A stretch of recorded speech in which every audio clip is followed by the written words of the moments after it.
Buenas tardes. Buenas tardes a todos y a todas. Bienvenidos a la conferencia que en breves momentos nos ofrecerá el doctor Reimunde, especialista en neurocirugía, al que agradecemos que accediese a acompañarnos. Es para todos nosotros un verdadero privilegio el poder contar contigo de nuevo.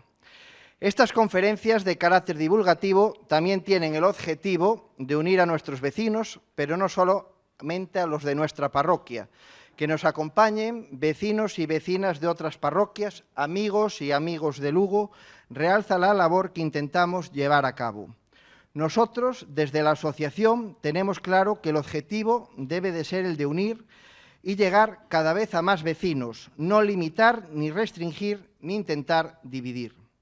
Hay que buscar siempre ese vínculo que nos una en nuestra diversidad por encima de nuestras diferencias.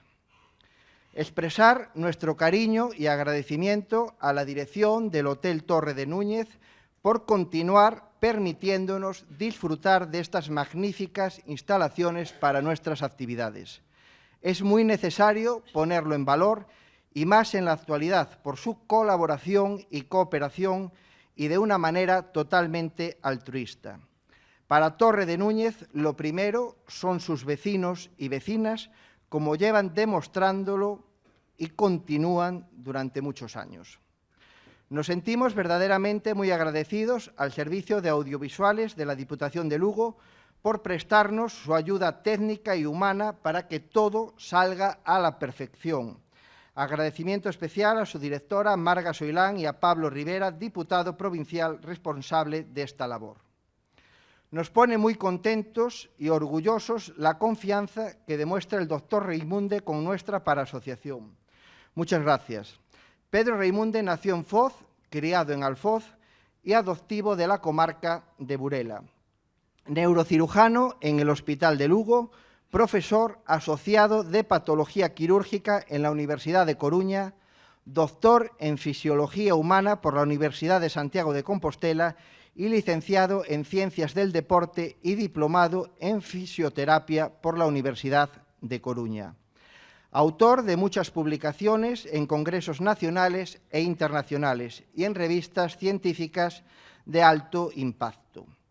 Y profesor en decenas de cursos para diferentes universidades e instituciones y socio de diversas sociedades científicas médicas nacionales e internacionales. Como recordatorio, señalar que mañana, miércoles día 12, a las 8 de la tarde, en el Salón de Actos del Seminario Diocesano de Lugo, se conmemora la Jornada del Enfermo, organizada por don Miguel, párroco de nuestra parroquia, desde la Delegación Pastoral de la Salud de Lugo. Habrá una conferencia llevada a cabo por el doctor José Conde. Por último, es importante para toda asociación el poder contar con la presencia en sus actividades de los distintos representantes de las administraciones públicas. Agradecemos la presencia de Paula Alvarellos, alcaldesa de Lugo, María Isabel Rodríguez, su delegada del Gobierno en Lugo, Miguel Fernández, diputado provincial del área de Formación, Enseñanza y Economía del Conocimiento, Javier Arias, delegado territorial de la Xunta en Lugo, Mauricio Repeto, concejal de Dinamización Económica, Ana Velleira, concejala de Cohesión Social y Territorial, Ana Traseira, directora de la UNED en Lugo, Sagrario Sánchez, jefa territorial de Cultura, Educación, Formación Profesional y Universidades de la Xunta en Lugo, Javier Vázquez Nodal, jefe territorial de Presidencia de la Xunta en Lugo, Carmen López Silva, subdirectora asistencial del Área Sanitaria de Lugo, Monfort y Amariña, Luis Miguel Romera, comisario jefe provincial de Lugo, Aurora Guas, concejala del Partido Popular de Lugo, Luis Abel Fernández, secretario de la Federación Vecinal, el doctor Neira Pampín, especialista en urología, que esperemos que se incorpore en breve, y Santiago Torres Lavandeira, director en farmacia. Quería expresar a Santi Lavandeira en público mi máxima gratitud por un tema que él y yo sabemos. Muchísimas gracias y os dejo con el doctor Reimunde.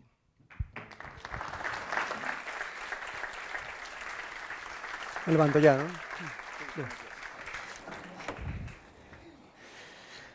Boas tardes a todos e a todas.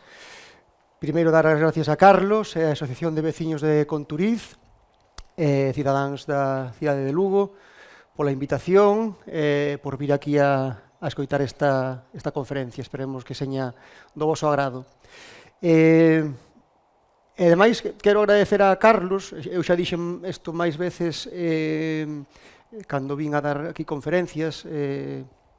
Creo que é unha actividade moi intelixente e esencial, eu creo, necesaria. De forma que creo que en moitas ocasións hai como un muro opaco totalmente entre os profesionales médicos, sanitarios, e os pacientes, os usuarios do sistema sanitario, non? E que moitas veces o que falta é comunicación, e que podamos xuntarnos e falar de ti a ti. Entón, este tipo de cuestións que ao final son educación para a saúde, para a poboación, creo que son moi importantes e que seguramente aforrarían miles de millóns de cartos a nivel sociosanitario na nosa sociedade se se fixeran de unha forma máis sistemática, ordeada digamos, organizado de forma habitual. Entón, noraboa por este tipo de iniciativa, parece moi interesante e moi inteligente. Moi ben, pois nada, vamos a facer unha conferencia. O título máis formal sería Educación para a Saúde na Patoloxía Degenerativa de Columna. É un título un pouquiño máis de andar por casa, digamos, sería o que os pacientes deberían saber sobre a patoloxía de columna. Vale? É dicir, intentei, aínda que hai moitas cuestións, por suposto, científicas e médicas durante toda a conferencia, vou intentar trasladala dunha forma que todo o mundo, señamos médicos ou non, podamos entendela de forma máis ou menos sinxela. Para salir de aquí con unha serie de cuestións claras de que é o que teño que facer para previr ou tratar incluso a miña patoloxía de columna ou a patoloxía de columna dos meus familiares ou veciños. Vale? Entón, vamos a dar unha pequena clase rapidísima de anatomía de columna para que despois seña máis sinxelo poder entender algunhas cuestións. Vale? Entón, isto é unha vértebra lumbar en este caso, que ten un corpo, sería estes corpos vertebrales, despois ten un arco posterior con un pedículo, que son estas estruturas de aquí, a lámina e a apófise espinosa. Os lados ten apófises transversas e aquí ten as articulares. Estas son as articulares superiores que van a articular coas articulares inferiores da vértebra de arriba. Entón, isto é un pouquiño, así rapidísimamente, a anatomía da vértebra. E, entre cada vértebra, entre cada corpo vertebral especificamente, temos o disco intervertebral, que está formado basicamente por dúas estruturas, un anillo fibroso e un núcleo pulposo. Diferente desde o punto de vista histolóxico, pero non vamos a meternos en detalle. Simplemente temos que, por ahora, saber isto. Despois, importante, a columna vertebral ten unha función importantísima estrutural de sostén. Xa vos podedes imaginar, é como un pilar o que soporta e que de alguna forma dá apoio para o resto do sistema musculoesquelético. Pero ademais ten unha función moi importante que é de protexer a médula espinal e os nervios raquídeos. Vale? Entonces, a médula espinal realmente vai por este canal que se chama canal vertebral central, é como un tubo que vai por aí dentro, que vai por aquí dentro, por tanto, vale? Pero que non ocupa toda a longitude da columna vertebral, sino que vai hasta a altura da primeira ou segunda vértebra lumbar. Aí acaba en forma de pico, chamase cono medular, de feito é o final da médula espinal, e a partir de aí salen unha serie de nervios, como estos, que se chama cola de cabalo, porque realmente sería un cono e pois unha serie de nervios que son como se foran unha coleta, unha cola de cabalo, que son un conxunto de nervios que emerxen do cono medular. Serían os nervios xa lumbosacros, non? A cada altura, polo foramen de conxunción formado entre unha vértebra e outra, van a salir os nervios raquídeos. Estos, por exemplo, de alguna forma representa como salen os nervios raquídeos lumbares por cada a burato de conxunción, que sería este de aquí, que sería o mismo que este de aquí. Entendedes? Bueno, entón, isto un pouquiño para que entendades despois as cuestións que vamos a ir explicando pouco a pouco. É unha clase de anatomía moi rápida e das funcións da columna vertebral que creo que nos vai permitir entender a conferencia mellor. A patoloxía de columna, a columna vertebral en xeral e a patoloxía de columna é, de alguna forma, unha fonte inagotable de falsos mitos. Porque todos temos un fisioterapeuta que nos dixo que facer isto era malísimo. Un veciño que se operou dunha hernia discal e dice non sei que da ciruxía. Un médico de atención primaria ou un médico especialista en outros temas que comenta algo con respecto á patoloxía de columna ou a unha hernia discal ou o que fora. Que nos facemos unha resonancia e temos unha hernia discal, entonces ese vai ser a causa de todos os nosos males. Entón, hai unha cantidade innumerable de falsos mitos en relación á columna vertebral. Vamos a intentar hoxe salir de aquí con cuestións, todas elas, e vedes en cada diapositiva, é rarísimo que eu vai a falar algo que seña da miña propia produción, sino que en cada unha das diapositivas, ou polo menos no 95% das diapositivas, vades a ver abaixo a cita de onde eu saco a información, de forma que seipades que toda a información está basada na evidencia científica, na literatura científica, non en ideas ou en hipótesis que eu plantexo. Vale?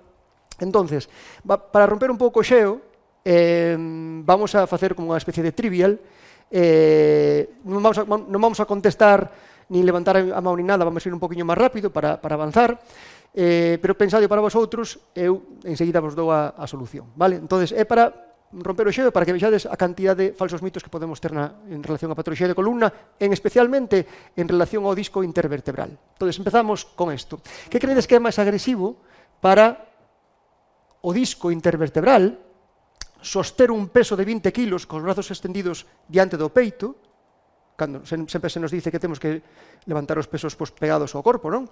Ou subir escaleiras de dúas en dúas. Entón, seguramente todos razonablemente estedes pensando que o primeiro, e realmente a ciencia dícenos que a presión sobre o disco é exactamente igual en unha actividade que en outra. A mesma.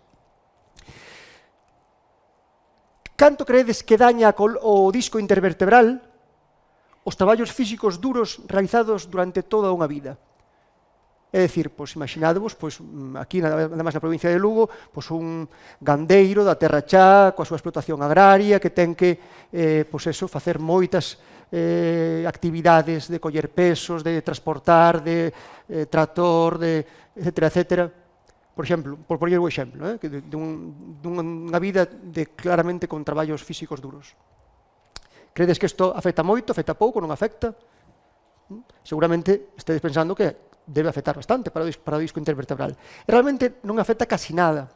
Sabemos hoxe en día que isto que está en rojo, que é ao final o máis pequeniño de todo, é o que afecta a carga física durante toda unha vida, mentres que o verde que temos aquí é a agregación familiar, é dicir, a información xenética que nos transmiten os nosos familiares. Eso influe moitísimo máis que o pouco que influe a carga física durante toda unha vida para a saúde do disco intervertebral. O running de alta intensidade, agora hai moita xente que corre moitos kilómetros á semana, e que multitud de veces oín na consulta que o médico de atención primaria non lle deixa correr, o seu fisioterapeuta non lle deixa correr porque, de alguna forma, o impacto repetido que se desgasta o disco e a súa patoloxía de columna é por eso. Entón, canto credes que afecta o disco intervertebral o running de alta intensidade? Falamos de correr máis de 20 ou máis de 40 km á semana. Afecta moito, non ten efecto, non provoca daño, fortalece o disco, que credes? Realmente fortalece o disco. E os estudios dicen que correr 20 km á semana é mellor que non correr nada para o disco intervertebral. E que correr 40 km á semana, que son moitos kilómetros á semana, é mellor que correr 20 km á semana. Entonces, claramente, a ciencia vai un pouquiño en esa dirección toda. Isto claramente é así. Isto xa é xa para romper todos os esquemas que poderíades ter. Como credes que é mellor para o disco intervertebral levantar un peso do chan con esta acción ou flexionando as rodillas e levantando coa forza dos membros inferiores. Claramente todos diríamos, porque temos na cabeza metido, que isto é así, cando realmente para o disco intervertebral a presión que se fai para o disco intervertebral é exactamente a mesma. Estamos falando todo o tempo do disco intervertebral. Tal vez aquí unha acción seña seguramente negativa para outras estruturas da columna vertebral, ou musculares, ou fasciales, ou tendinosas. Eso por suposto. Pero para o disco intervertebral, exactamente o mismo. Vale? E xa, por último, é útil a natación para as dores lumbares ou cervicales? Creedes que sí, que pode ser útil? Estamos de acordo en que seguramente é a actividade que máis se prescribe para este tipo de patoloxías? Pois non ten evidencia de utilidade. Non ten evidencia de utilidade científica, o sea, non hai estudios científicos que demostren que a natación é útil para a patoloxía de columna lumbar, nin para a patoloxía de columna cervical. Hai un metaanálisis nada máis e que dice que non é superior a outras actividades. Entón, realmente, este é para poñer de alguma forma o fincapé na cantidade de falsos mitos, estos son 4 ou 5 que demostramos aquí. Pero como estos poderíamos nombrar decenas e decenas e seguramente miles. Ben, a patoloxía espondilótica, que é do que vamos a falar hoxe aquí, espondilosis quere decir que é unha degeneración da columna. É o mesmo que decir unha artrosis da columna vertebral. Vale? É un conxunto de lesións, unha enfermedade degenerativa da columna vertebral que inclúe a degeneración, o envellecemento de calquera ou de todas as estruturas que forman a columna vertebral. Os músculos, os tendóns, os ligamentos, os discos, as vértebras, de todo. Por tanto, unha hernia discal degenerativa tamén está incluída en esa patoloxía degenerativa de columna. Vale? A dor na patoloxía degenerativa de columna pode vir por dúas causas fundamentalmente. Unha, a dor neuroxénica, que vai ser porque, pola fisiopatoloxía desa espondilose, vai a comprimirse algunha estrutura neurolóxica, a médula espinal ou o nervio periférico, no canal ou salindo da columna vertebral, e vai dar dolor de orixe neuroxénico, que vai ter unhas características determinadas, despois veremos. Ou dolor de características mecánicas, que é porque esa estrutura, esa columna, ten unha inestabilidade debida a ese desgaste, esa inestabilidade provoca sobrecargas en diferentes estruturas e doe. E doe de maneira diferente que si estuvera unha estrutura neurolóxica comprimida. Entón, acordades destas dúas posibilidades de orixe da dor, porque isto é clave para entender a patoloxía de columna. Un dor neuroxénico por compresións de estruturas neurolóxicas e un dor mecánico por inestabilidade dos segmentos, por esa artrose, por esa degeneración. Vale?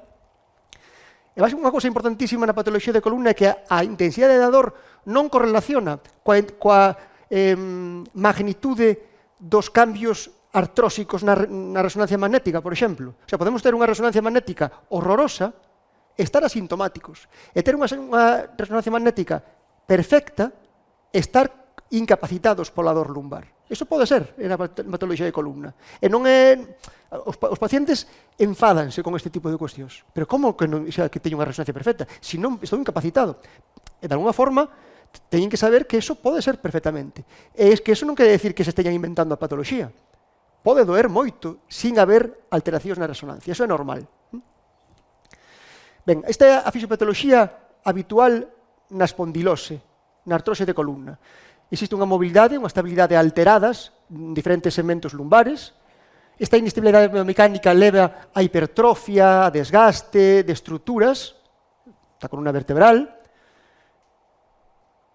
Esta inestabilidade vai a provocar dolor mecánico. Esta hipertrofia de estruturas osteoarticulares vai poder comprimir estruturas neurolóxicas e producir dor neuroxénico. E, ademais, maior inestabilidade e cronicidade do proceso. E todo eso vai a producir disfunción e discapacidade. Isto é un pouquiño así de explicado moi rapidamente a fisiopatoloxía da patoloxía espondilótica. O meu, non te preocupes. Como credes que desde un punto de vista quirúrxico eu na miña práctica clínica diaria podo solucionar estes problemas? Se eu teño unha estrutura ou un segmento vertebral ou varios segmentos vertebrales inestables, pois teño que darlle estabilidade. Por tanto, fago cirurxías estabilizadoras.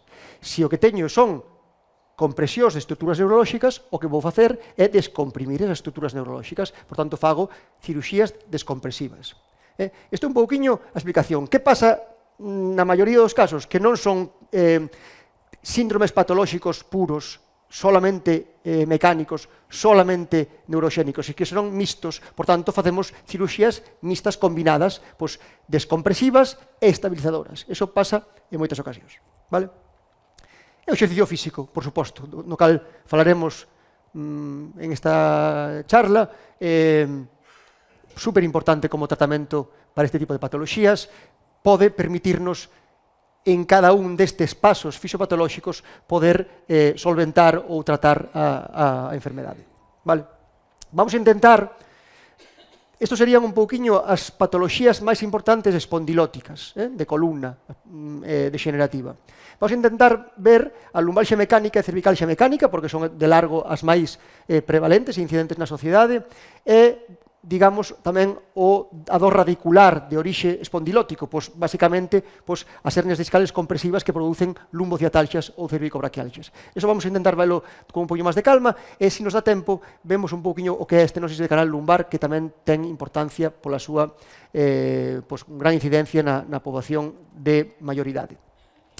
Deixamos, Carlos, para outra charla a mielopatía espondilótica cervical e espondilolistesis e outras patoloxías, como poden ser as escolioses ou outro tipo de patoloxías para outra charla. Lumbalxia e cervicalxias mecánicas. Xa sabemos que o orixe destas patoloxías vai ser unha inestabilidade mecánica, producida pola artrose, polo envellecemento, polos desgastes das estruturas. Pero podemos falar de lumbalxia e cervicalxia. Eso simplemente son síntomas, é dicir, dor lumbar e dor cervical, que é diferente que os diagnósticos de lumbalxia mecánica, cervicalxia mecánica, ou inespecífica tamén chamada. Non me gusta moito ese nome, xa veremos por qué. Vamos a chamarlle mellor mecánica. Unha cousa é o síntoma, que simplemente é dor lumbar ou cervical, e outra cousa é o diagnóstico. E dícenos moito o mecánico porque dícenos moito polo que nos deixe de decir. É dicir, que non é unha lumbalxia ou unha cervicalxia por un tumor, por unha infección, por unha inflamación, por unha fractura. Non é por nada deso. É por unha alteración biomecánica. Entón, encaixa-nos ben xa en ese tipo de patoloxías. Vale? En este tipo de patoloxías, lumbalxias e cervicalxias mecánicas, temos infinidade de entidades clínicas. Desde simplemente unha lumbalxia por unha rotura muscular pequena, ou unha cervicalxia por unha contractura muscular no trapecio, desde esas pequenas lesións hasta procesos espondilóticos moi severos e avanzados, con gran degeneración artrósica da columna vertebral. Características fundamentales da dor mecánica. É unha dor que doe en línea media ou aos lados da línea media. É dicir, que vai doer na columna, encima da columna, ou aos lados da columna, na musculatura que rodea a columna. Ese é un dor de tipo axial. E o dor mecánico, a dor mecánica é de características axiales fundamentalmente. Iso é importante. Vale? E que aumenta coa realización dunha actividade. Non ten que ser unha actividade física. Pode ser unha actividade como descansar. Estou moito tempo deitado e dóeme a columna lumbar. Estou moito tempo sentado e dóeme a columna lumbar. Estou moito tempo andando e dóeme a columna lumbar. Estou moito tempo collendo pesos e dóeme a columna lumbar. Ese son as características da dor mecánica. Vale?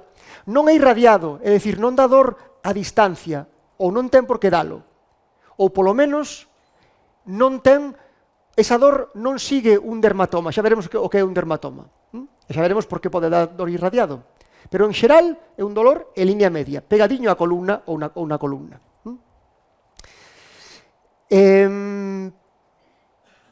unha patoloxía, esta, importantísima, porque é moi prevalente na sociedade. Estamos falando de que o 70-85% da poboación o padece en algún momento da súa vida. Estou seguro que o 85% que estamos aquí, en algún momento tuvemos algunha lumbalgia, algunha cervicalgia. É moi importante tamén desde o punto de vista socioeconómico e sanitario, porque son as principales causas de discapacidade, as principales causas de asentismo laboral. Por tanto, con un enorme coste socioeconómico en países desenvoltos. 85-90% de todas as lumbalgias e cervicalgias son mecánicas. É dicir, non son por outra causa. Non son por unha fractura, por un tumor, por unha hernia discal compresiva. Non. Son porque hai algunha alteración de inestabilidade mecánica en algún segmento da columna. E, ademais, sobre todo as cervicalgias mecánicas, teñen clara relación coa actividade profesional. Está claramente relacionadas con profesionales que traballan en frente dun ordenador 8-10 horas ao día e que teñen síntomas moi característicos de cervicalgia. Isto é unha cuestión moi importante que me gusta moito facer fincapé porque na miña práctica clínica diaria vexo de forma clara. Nesta patoloxía espondilótica de columna, especialmente na cervicalgia e na lumbalgia, existen unha serie de alguna forma chamanlle como de factores pronósticos, non? Hai uns red flags que son aqueles factores somáticos, é dicir, que se eu teño unha espondilose, teño unha discopatía, esa discopatía que é algo estrutural pode dar dor lumbar ou cervical. Se teño unha hernia discal, teño unha estenosis de canal, podo ter patoloxía de columna, podo ter dor lumbar ou incluso irradiada. Xa non digamos se teño un tumor, se teño unha fractura ou se teño unha inflamación, unha infección da columna, esos son red flags, claramente. Pero tamén temos o que se chaman yellow flags, que son factores psicolóxicos, emocionais e sociais asociados á patoloxía, que en esta patoloxía de columna, digo porque, para que esta tal vez seña desde o punto de vista de educación para a saúde tal vez a diapositiva máis importante desta presentación, é moi frecuente que este tipo de patoloxía afecte desde un punto de vista psicolóxico e emocional, pola súa cronicidade, pola súa discapacidade, pola discapacidade que provoca, e que acabe provocando un círculo vicioso no paciente que cada vez se fai máis pequeniño e do que é moi difícil salir sin un tratamento, unha educación para a saúde correcto. Por tanto, ter en conta isto. Ademais, incluso hai blue e black flags, que serían xa incluso, xa non sociais, sino factores ocupacionais, factores incluso litixiosos de baixas laborales, de incapacidades, etc. Todo eso influe na patoloxía. Fan, tanto as yellow flags como as black flags, fan que desde unha patoloxía que principalmente era somática ao principio, ou mellor, con pouca alteración estrutural, pero somática, esos factores xa psicolóxicos, emocionais, sociais, ocupacionais, laborais, van facer que se faga crónica, que se perpetúe e que se agrave. Por tanto, é unha das patoloxías nas cales este tipo de factores externos o obxectivo estrutural somático son casi tan ou máis importantes que os estruturais somáticos. Entón, isto é importante telo en conta para tratar os pacientes, porque ningún paciente, aínda que a cirugía seña perfecta, se non temos en conta estes factores, o paciente non vai a mellorar, de ninguna maneira. De feito, eu teño isto na miña consulta, no ULA, detrás de min, unha foto que fixen fai anos traballando para ONGs en África, en este caso en Senegal, un xinasio ao ar libre, feito con diferentes ferros, rodas de camión, etc. E, de alguna forma, cando a xente non ve claro ese tratamento que lle estou dicindo que ten que facer, que ten que implicarse de forma activa, e que ven todo oscuro e que é imposible de facer, poño isto de alguna forma para empezar a educar a este paciente que todo é posible facelo dun xeito proporcionado.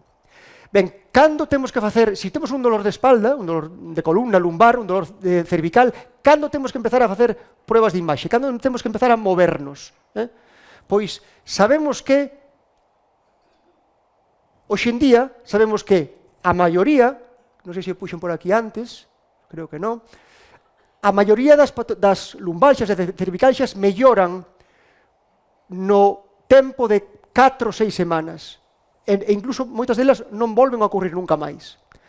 Por tanto, en teoría, non hai que facer absolutamente nada máis que tratamento sintomático e conservador hasta esas semanas, ata 4 ou 6 semanas. Non habría que facer ni siquiera unha radiografía de columna, salvo que haxa algún tipo de signos de alarma ou de red flags, de signos de que pode haber algo somático importante detrás. Se non, simplemente, tratamento conservador adecuado e ese dor iráse nun 80-90% de posibilidades de que se desaparezca e non volva a aparecer nunca máis ás 4 ou 6 semanas. Por tanto, non hai que facer ninguna proba de imaxe hasta ese momento.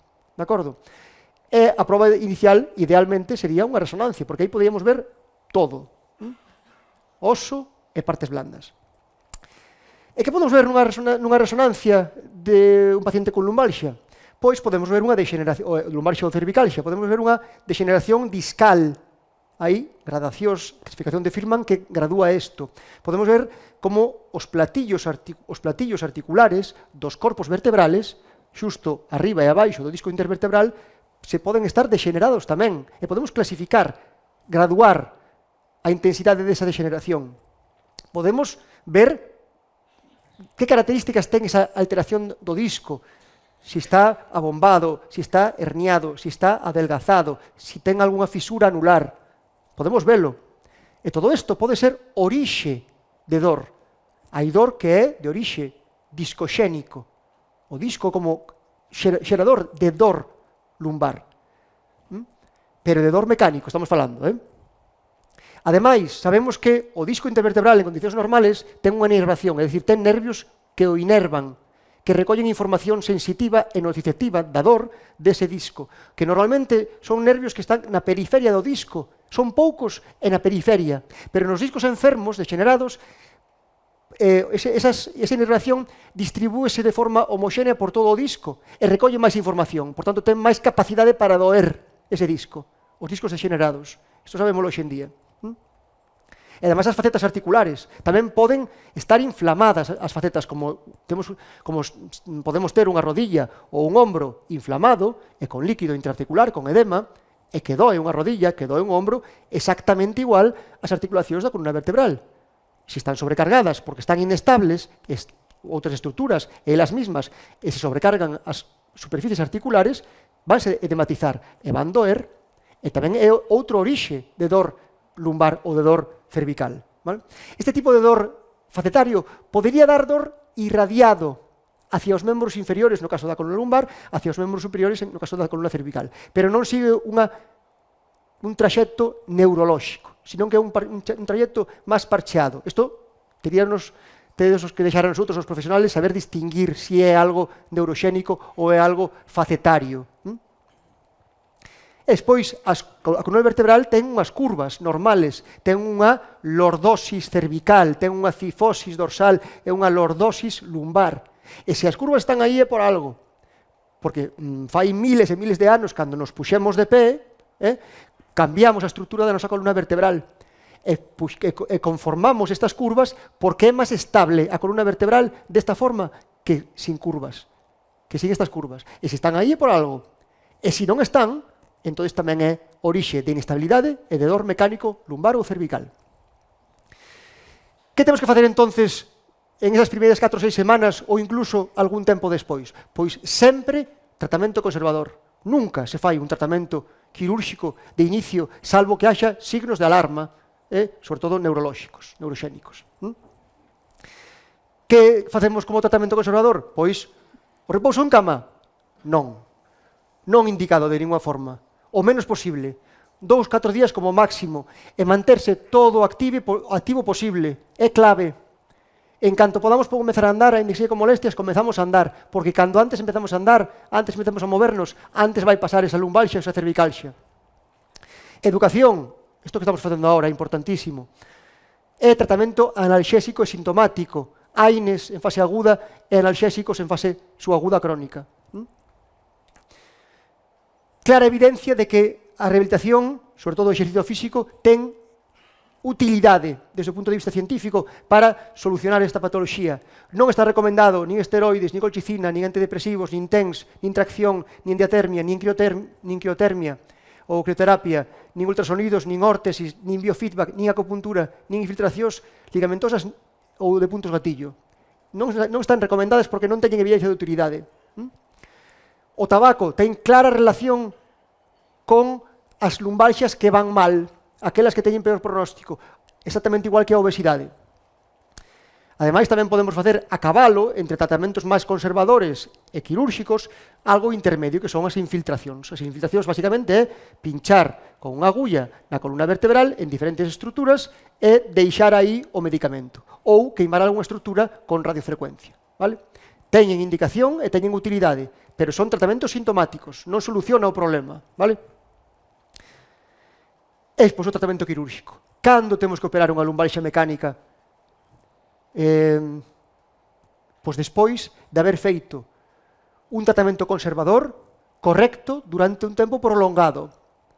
E que ese tratamento conservador correcto, incluindo todo o que acabo de decir agora, non logre controlar a dor, e que esa dor seña incapacitante para actividades da vida diaria, e que haxa na resonancia, nas probas de imaxe, claramente estruturas, segmentos inestables e espondiloartrósicos, aos cales podamos botarlle a culpa. En ese caso, podemos sentar a indicación da ciruxía desta patoloxía.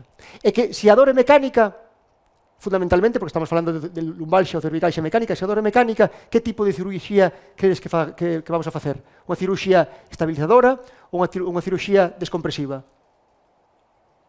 Unha ciruxía estabilizadora. Vamos a darlle estabilidade a esa columna, porque, por lo tanto, fundamentalmente, vamos a facer artrodesis instrumentadas, máis menos descompresión. Xa vos digo que normalmente os casos son mixtos, as entidades clínicas son mixtas, compresivas e inestables.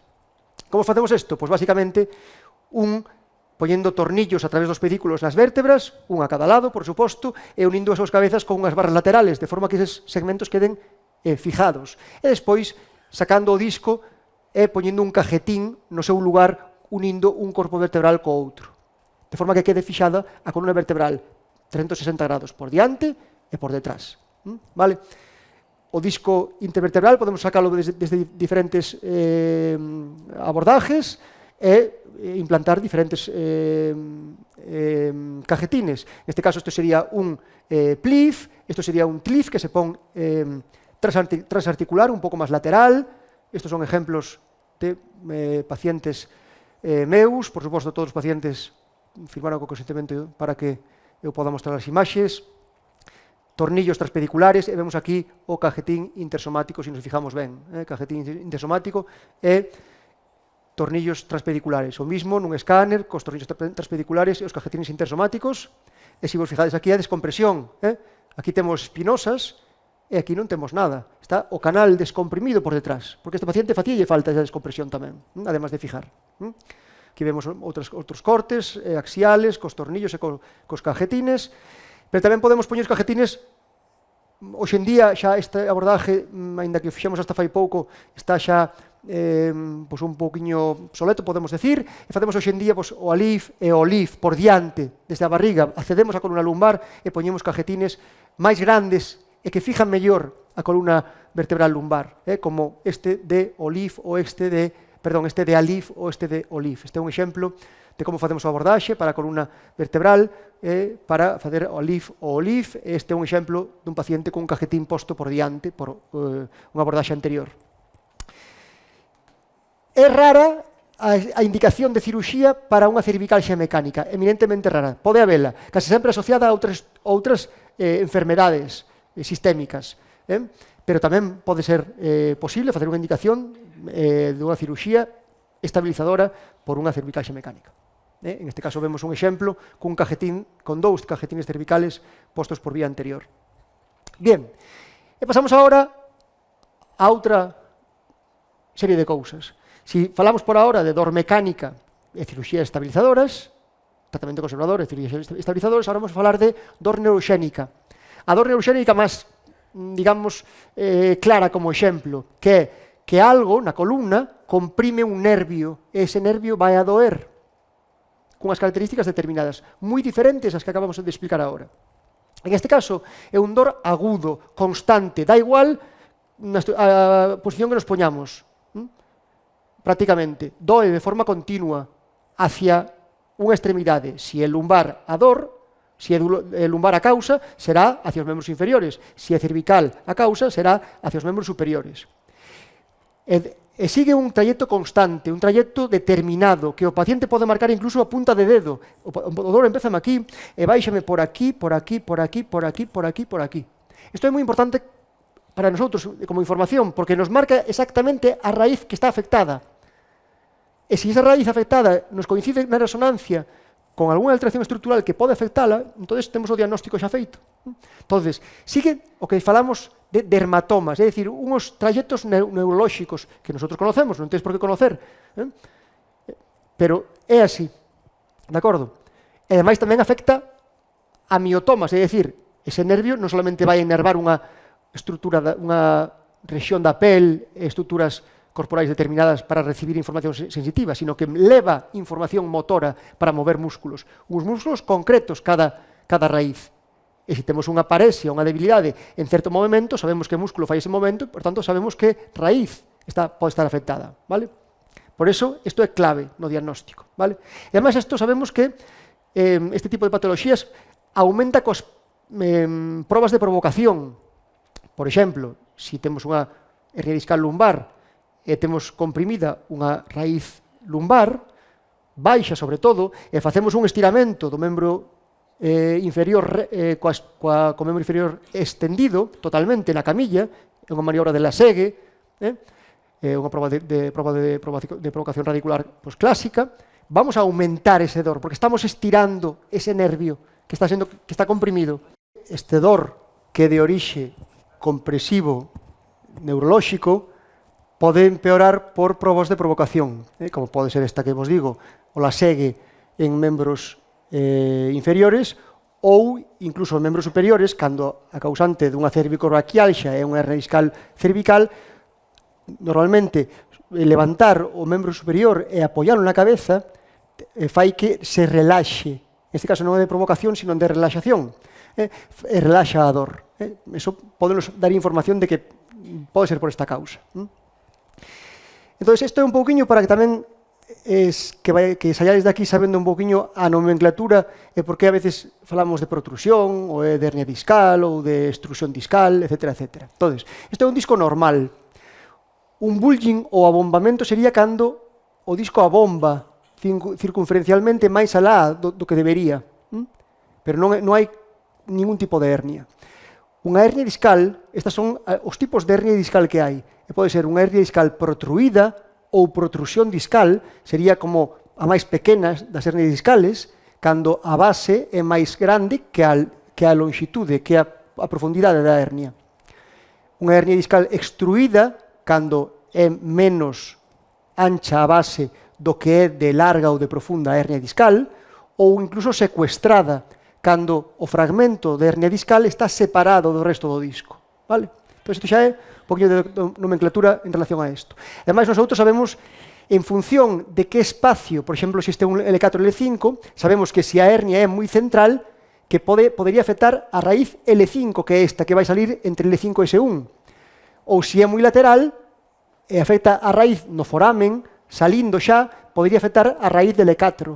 Entón, isto é para que entendades que simplemente coa información clínica e coas probas de imaxe podemos saber moito en relación a patoloxía. E todo isto debe cadrar como un puzzle para facer o diagnóstico. A historia natural destas enfermedades é importante que a entendades.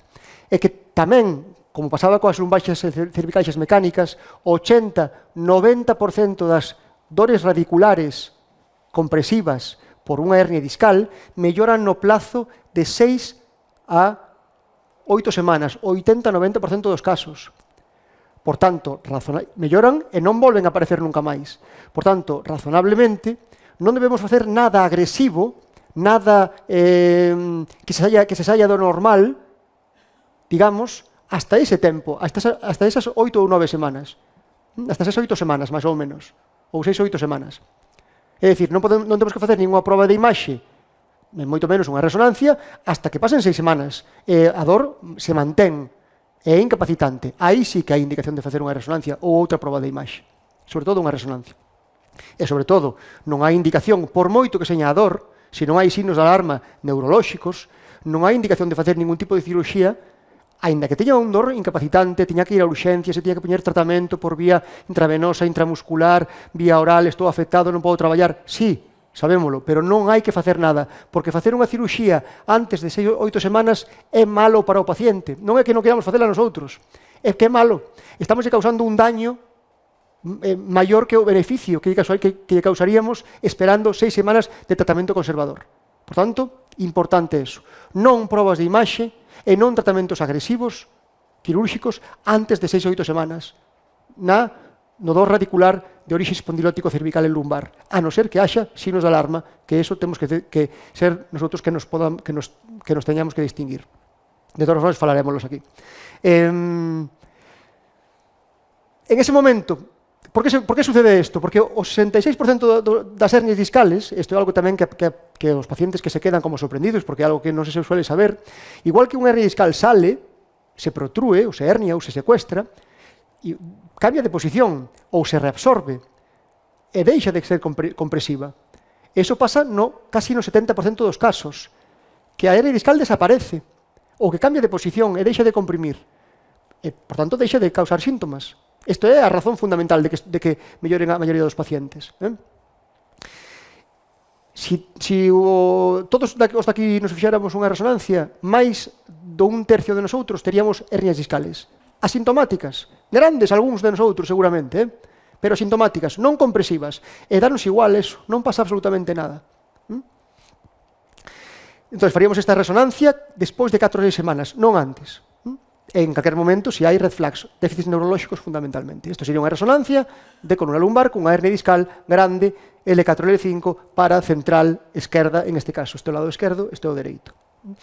Ben, isto é unha hernia discal cervical, en este caso, aquí a vemos, é C2, 3, 4, 5, 6, 7, central, en este caso. Vale? Bien, xa dixemos, o 90% das lumbocetalgias agudas resolvense en 6-12 semanas. Por tanto, o tratamento quirúrxico debe se retrasar polo menos hasta ese momento. Isto conseguimos evitar máis da metade das cirurxías facendo este tipo de actividade existencial. Facémolo por vosotros, non o facemos por nosotros. Tedes que entendelo, porque moitas veces isto parece que non queremos operar os pacientes. Non, queremos o mellor para o paciente. Pero si ben é certo, isto xa estou tirando pedras contra o meu terriado porque a sanidade pública non sempre cumple isto, retrasar a cirurxía cando xa está indicada máis alá de 6-9 meses podería ter efectos negativos para o paciente. De calquer forma, tedes que tamén saber, isto é algo difícil de entender, se un paciente leva 2, 3, 4 meses con unha lumbociatalgia producida por unha hernia discal lumbar, sintomática, incapacitante para facer vida diaria, con indicación quirúrxica, por tanto, se en ese momento, 2-3 meses, o paciente se opera, o paciente vai a mellorar de forma radical no mismo momento que se desperta da anestesia. Pero a medio plazo, estamos falando de medio plazo, uns 2 anos de media, e xa non digamos a largo plazo, uns 10 anos de media, os 2 anos de media, os pacientes están similares aos non operados. E os 10 anos de media están exactamente igual, sin diferencias significativas na ciencia. Dice que non hai diferencias entre os pacientes operados e os non operados. Entón, que é o que logramos coa cirugía? Ben, pois porque de media, estamos falando de 2 anos, a veces son 5, a veces son 1 ano e medio. O que logramos é que un paciente non teña que estar incapacitado durante anos e anos e anos coas consecuencias que pode ter psicolóxicas, emocionales, laborales, etcétera, para a súa vida. Eso é o que logramos. Bien, entón, que facemos en primer momento? Esas primeiras semanas ou cando estamos ensayando o tratamento conservador? Pois facemos, sobre todo, exercicio físico. Exercicio físico correctamente pautado e prescrito. Non ten evidencia de utilidade nin o repouso en cama, nin a acupuntura, nin a terapia manual, masoterapia, ultrasonidos ou termoterapia. E non se deben utilizar baixo ningún concepto nin órtesis, lumbares, faixas e todo isto, nin electroterapia en calquera das súas formas. Non teñen efecto. Hai que facer, por tanto, exercicio físico, hai que facer tratamento analxésico sintomático, hai nese fase aguda analxésicos puros en fase a súa aguda crónica, non hai que tomar nin antidepresivos, nin relaxantes musculares, nin benzodiazepinas. Estarían indicadas tamén certo tipo de infiltracións raquídeas e de radiofrecuencia, como dixemos antes. Algúnas terapias en pacientes seleccionados, como pode ser nucleoplastias, descompresiones discales percutáneas, poderían ter certa cabida, certa indicación. Non, por agora, terapias de medicina regenerativa. E o tratamento quirúrxico, despois desas 6-8 semanas de tratamento conservador correctamente feito, cando o dolor é predominantemente irradiado, é dicir, sigue un dermatoma concreto, afecta a un dermatoma concreto, non é un dolor axial mecánico, sino que é compresivo neuroxénico, ou hai déficit motor, e sobre todo se todas as pezas concordan a clínica co que vemos nas probas de imaxe. Cando temos que facer unha cirurxía urxente, isto é importante tamén que o sepades. Cando sí ou sí temos que ir por urxencias porque nos teñen que facer unha resonancia por si hai algunha causa estrutural que teñamos que solucionar. Porque cando existen ese tipo de cuestións, non é o mismo operar o paciente 2 días despois que durante as primeiras 12-48 horas. Vale? Un síndrome de cola de cabalo, isto sucede cando hai unha hernia grande, alta como esta, que comprime dentro do canal todas esas raíces nerviosas que forman a cola de cabalo, esa coleta que decía antes, que vai dentro do canal. Comprime moitas raíces ao mesmo tempo, incluídas as últimas sacras, que van a afectar o suelo pélvico. Pode haber, entonces, incontinencia ou retención urinaria, dor en sí de montar, porque afecta esos dermatomas sacros do suelo pélvico, pareisas motoras, vale? Ese síndrome de cola de cabalo é indicación de facer unha resonancia urxente, é indicación de facer unha cirurxía urxente se hai unha hernia discal que sexa causa deses síntomas. Un déficit motor severo, se de repente o pé non o podemos levantar ou non podemos acelerar no coche, pero cando digo non podemos facer o movimento, é que non podemos facelo. É que mandamos facer a orde, o noso cerebro, de facer ese movimento, por exemplo, de flexión plantar ou de flexión dorsal do pé, e o pé non responde. Non é que se o fago me doe, entón non o fago. Non estamos falando de eso. Estamos falando de que non o podo facer porque o pé non se move, a pesar de que eu quero movelo. Ese tipo de parexia motora. Eso é indicación para facer resonancia urxente e cirurxía urxente. Vale?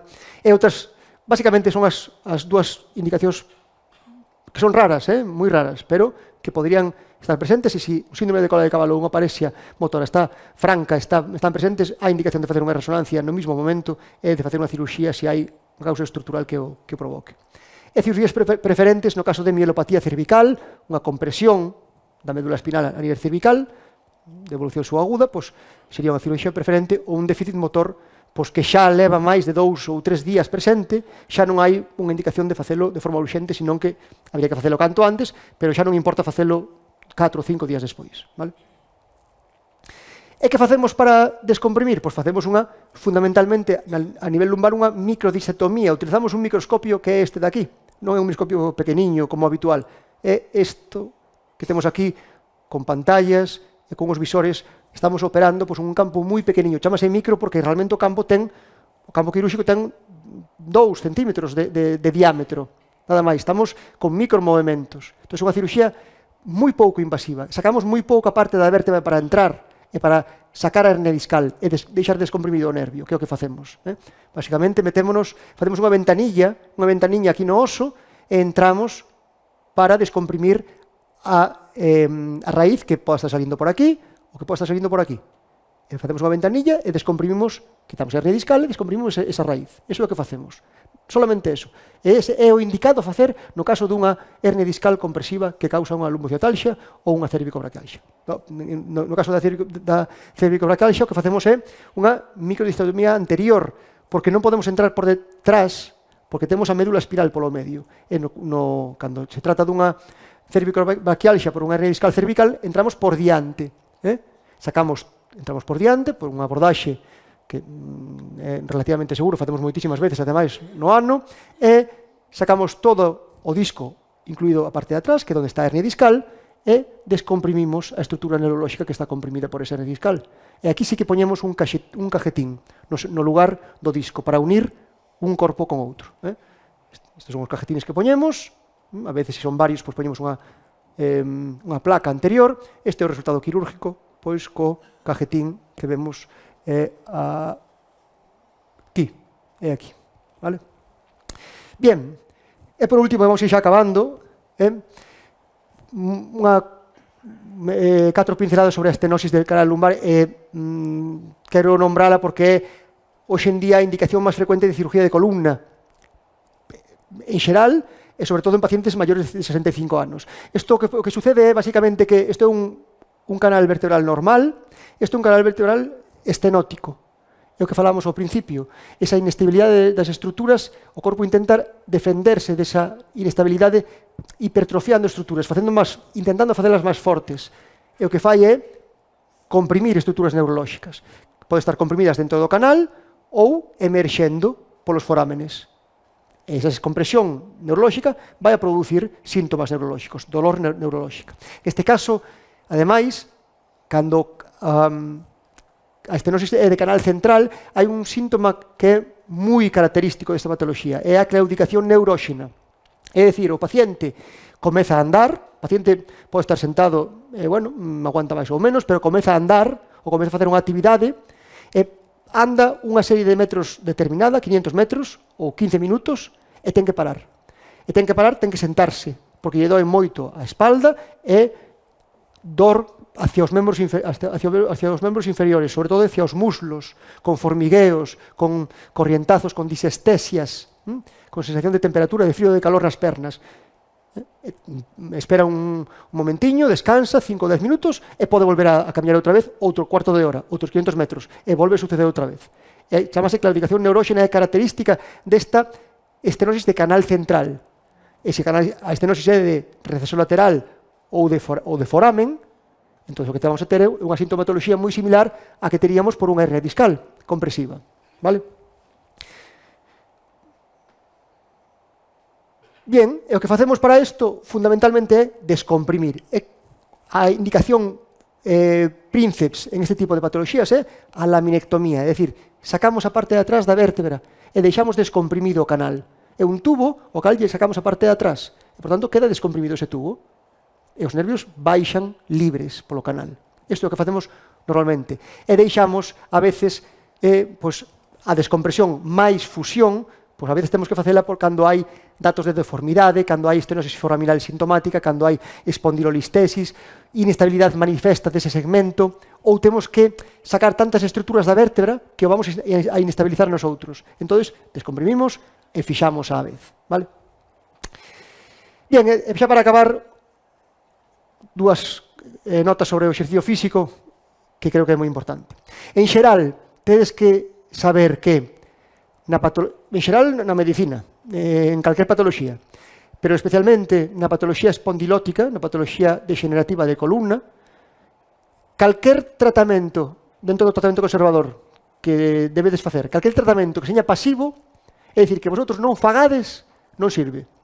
Esa é a regla así para acordarvos. O sea, se eu non estou facendo nada e mo están facendo a min, non vale para nada. Sempre. Sin excepción ninguna. Cando eu me implico e fago de forma activa, ese vale. Acordadevos sempre, porque sempre é así. En xeral é así sempre. Hai moitos tratamentos, sobre todo os pasivos, recomendacións xerais, repouso en cama, acupuntura, terapia manual, masoterapia, ultrasonidos, termoterapia, osteopatía, terapia manual, que tenden a ser ineficaces, que presentan inconsistencia na evidencia científica, é dicir, a veces sí, a veces no, ou incluso contradicións na literatura científica. Mentres que hai outros que claramente melloran a dor, a función e a saúde mental en pacientes con lumbalgia e cervicalgia. E son, basicamente, exercicio físico. En diferentes formas, pero exercicio físico. Realmente non se sabe moi ben que tipo de exercicio físico é mellor que outro para este tipo de patoloxías. Non temos unha certeza absoluta. Pero o que sabemos é que moverse é bon. Temos absoluta certeza deso. E que incluso non ten por que ser en forma de exercicio físico, pode ser simplemente integrando a actividade física na vida diaria. Sería suficiente. É dicir, ir a andar unha hora ao día, pois ir ao traballo ou volver, ter que facer algunha actividade pois, física pola casa, sería suficiente prácticamente con eso, para ter un mellor manexo da patoloxía. Pero hai unha serie de exercicio, unha serie de, digamos, de metodoloxía de exercicio físico que ten unha amplia cantidade e relativa calidade científica de utilidade na literatura científica. É o exercicio chamado de control motor ou de estabilización ou de core. Seguramente o escoitastes moitas veces. Vamos a fortalecer o core abdominolumbar. Bueno, pues podemos falar de core abdominolumbar ou incluso de core cérvico escapulotorácico. Tamén podemos falar de core cervical. Vale? O que busca este tipo de exercicio físico é potenciar os músculos profundos do tronco, da columna, que teñen, sobre todo, moita función estabilizadora. Xa vos sona isto de charla. Entón, se estamos fortalecendo os músculos estabilizadores e a estabilidade ou inestabilidade é a causa primeira de toda esta patoloxía, pues razonablemente isto vai a ser útil seguramente. Hai que comprobarlo científicamente, e foi comprobado, pero isto é así. Pero non solamente teñen funcións estabilizadoras, sino tamén función pilar de absorción, transferencia de forzas, e tamén producen movimento, porque a columna vertebral móvese. Flexiona, unha vértebra sobre outra, flexiónase, inclínase e rótase. Estos músculos tamén fan ese tipo de movimentos segmentarios. Vale? Por tanto, este tipo de exercicio físico debe de alguna forma, incluir tanto movimentos, tanto exercicios, digamos, isométricos e estabilizadores, como tamén exercicios indicados para producir músculos segmentarios, tanto da columna como de transferencia de forzas hacia os membros, non solamente quedarnos en un tipo de exercicios. Vale?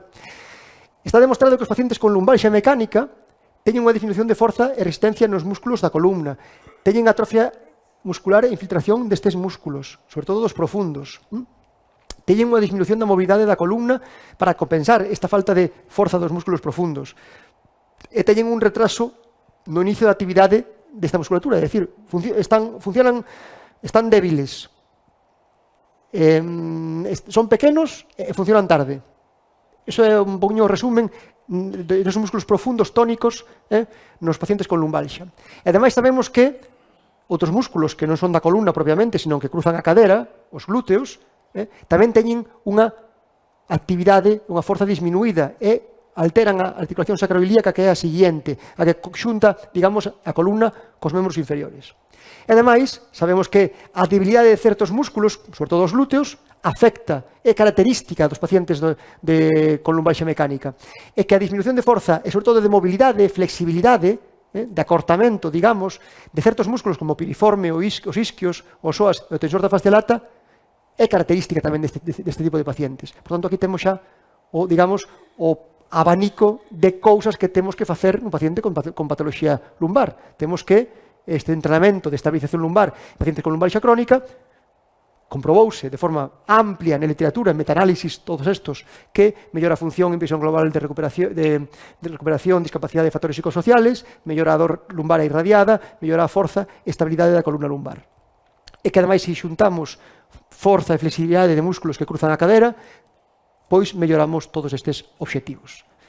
De forma moi similar, xa para acabar, nos pacientes con cervicalgia, vese que hai un alterado control motor e disminución de forza tamén de músculos cervicales profundos, sobre todo. Que hai atrofia muscular e infiltración grasa destes músculos, é dicir, que teñen, de alguna forma, características estructurales peores que os pacientes sin cervicalgia. Hai tamén que existe unha disminución da actividade destes músculos. E se disminúe a actividade dos músculos profundos, estabilizadores, fundamentalmente, os músculos superficiales que non están diseñados para estabilizar, sino para mover a cabeza, mover os membros superiores, teñen que tomar esta actividade estabilizadora. E non están diseñados para isto. E doen, e de aí, pois, unha entidade clínica que é moi frecuente, que é a mialgia do trapecio, sobre todo en pacientes que pasan moito tempo mirando para un ordenador, con contracturas musculares, con dor nos trapecios, con puntos gatillo dolorosos, con dor de cabeza en casquete, con mareos. Isto é moi característico. Todo por este tipo de cuestións. Non é porque teña ninguna estrutura comprimida, é porque hai unha alteración biomecánica e os músculos profundos están funcionando mal. Por tanto, que temos que facer? Operar? Tomar fármacos? Non. fortalecer a musculatura profunda e estabilizar esa columna cervical. Ademais, sabemos que non solamente músculos da columna cervical, sino músculos da escápula, que controlan a escápula, que se abra e que se peche con normalidade, son importantes para a columna cervical. Por tanto, entrenamiento de estabilización cervical en pacientes con cervicalidade crónica mellora a discapacidade de factores psicosociales, mellora dor cervical irradiado e mellora a forza de reducción de certas parámetros de coordinación intermuscular e intramuscular. Además, si añadimos ou engadimos o entrenamento de mobilidade escapular o entrenamento de estabilidade cervical, conseguimos aumentar os efectos do entrenamento. Canto temos que entrenar, como temos que entrenar? Polo menos sesións de 30 minutos, 3 a 5 días a semana, e alta intensidade. Non vale con facer 4 movimentos, 4 estiramentos e creer que eso vai ser o suficiente para que o noso corpo se adapte. Non, ten que ser un entrenamento en condicións e a ciencia fala de alta intensidade. Outros tipos, hai que facelo con exercicios analíticos, estruturados, en sesións máis clásicas de exercicio físico. Non ten por que ser. Pode ser en forma de pilates, ten evidencia científica. Pode ser en forma de yoga, ten evidencia científica. Pode ser en forma de exercicio físico en medio acuático, aquagym, ten certa evidencia científica. Ou incluso pode ser en forma de marcha, de andar. É un exercicio moi bon para fortalecer os músculos estabilizadores. Sería suficiente incluso con facer a marcha, pero sería ideal que fixéramos, pois, ao mellor, algo de forza, resistencia ou pilates e seguramente algo de capacidade aeróbica en forma de marcha ou incluso de marcha nórdica, tamén ten evidencia de utilidade. Este exercicio físico só cando facemos o tratamento conservador? Non. Porque se facemos un tratamento quirúrxico é algo que é clave tamén entender, non estamos, bueno, pues, opérome, así non teño que ir ao gimnasio. Non. En ese caso é máis obligatorio aínda. Moito máis obligatorio aínda. Antes e despois da cirurxía. Para ter un efecto completo. Porque a veces o efecto solo da cirurxía non é suficiente. Por tanto, isto é clave entendelo tamén. Vale? E nada, eu creo que vamos a acabar aquí. Disculpade ao mellor se foi un pouco densa. Perdoade se ao mellor algunha cousa que falei pode ser un pouquiño así, non sei, lle pode dar un pouquiño de impresión a alguén. Seguramente foi a causa do mareo, non sei. Espero que saiades daqui con algunhas, bueno, con un pouquiño máis de conocemento en relación á patoloxía de columna. Entendede que en 45 minutos, 50 minutos é moi difícil falar destes temas e sobre todo intentar que se entendan as cousas que quería explicar.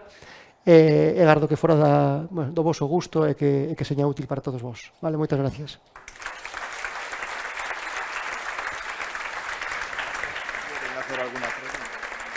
Se alguén quere facer algunha pregunta ou algunha inquietude, por suposto, pois pode facela.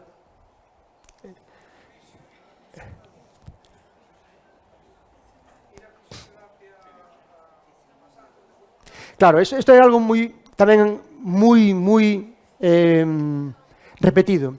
Pregunta se ir á fisioterapia se é bon. Ben, vamos a facer unha resposta bastante completa. Entonces, a masoterapia, vamos a falar primeiro da masoterapia e despois da terapia manual.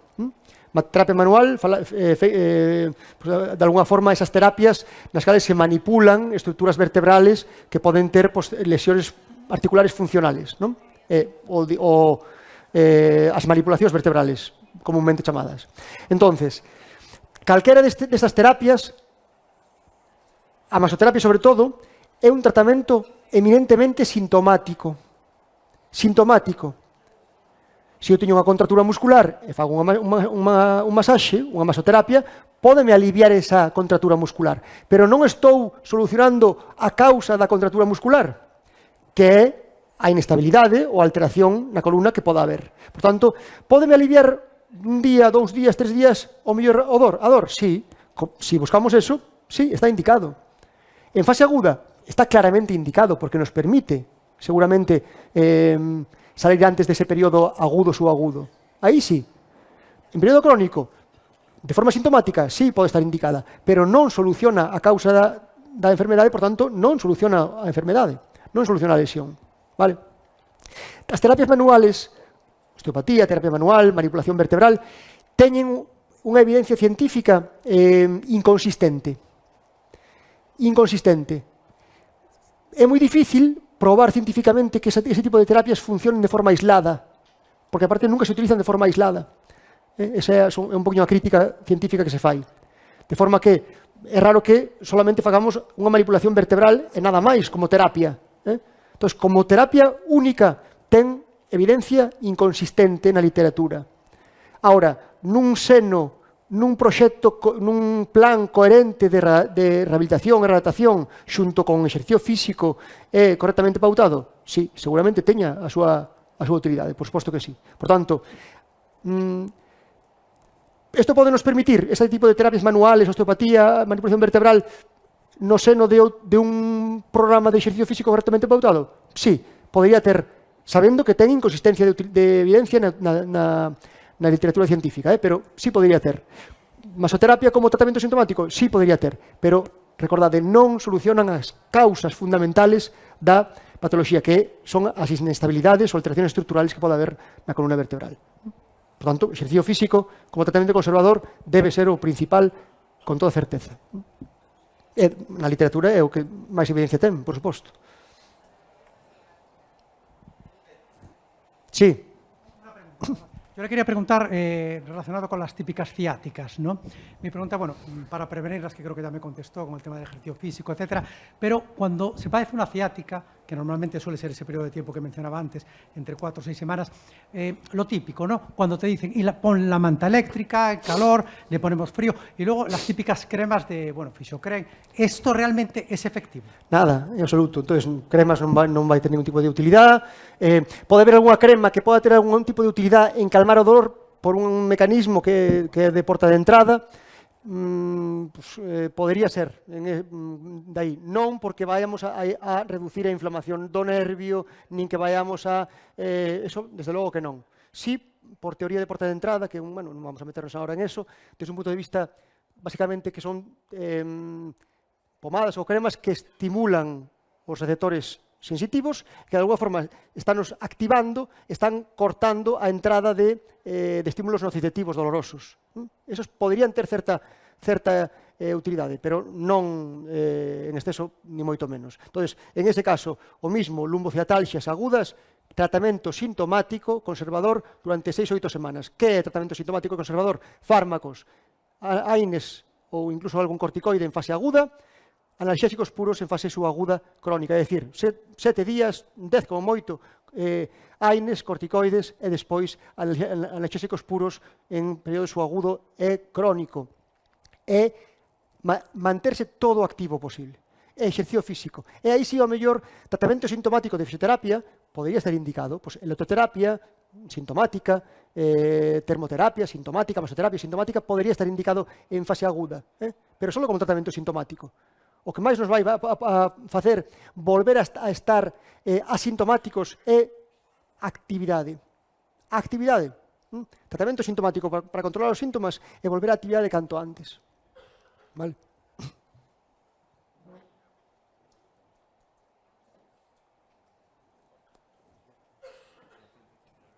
Sí.